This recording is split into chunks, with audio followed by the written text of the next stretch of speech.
ক্যারেক্টারটা তো পাগল।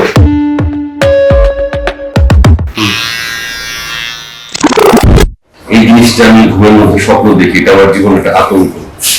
এটা প্রচন্ড গরম একটা জিনিস এবং এটার অসংখ্য ছ্যাঁকা আমি এবং আমার মেকআপের সুমন যথেষ্ট ছ্যাঁকা খেয়েছে।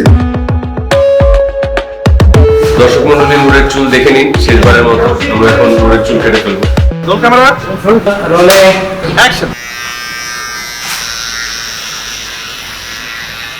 চুল ফেলার সিচুয়েশন শুধু অভিনয় না, একটা এক্সটার্নাল প্রুফ যদি অডিয়েন্সের কাছে থাকে তাহলে হয়তোবা ওই মোমেন্টটার অনেক বেশি ইন্ট্রিগিং হয়, অনেক বেশি কানেক্টিং হয় যে অ্যাকচুয়ালি ইটস হ্যাপেনিং।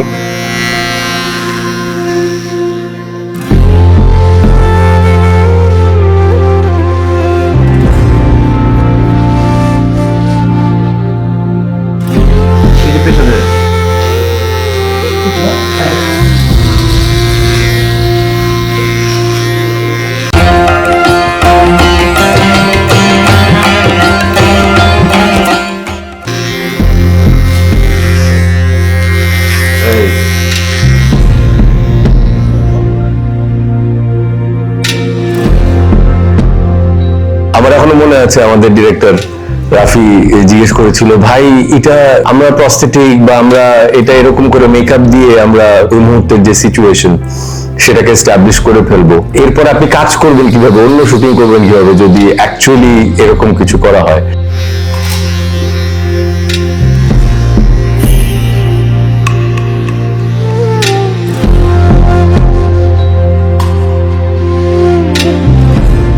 যেহেতু শিল্পীদের বোধহয় একটা কমন বিষয় থাকে, সেটা হচ্ছে একটা নেশা, যে একটা দর্শককে যদি টাচ করে, একটা দর্শকের যদি ওই মোমেন্টটায় খুব বেশি কানেক্ট করে ফেলে,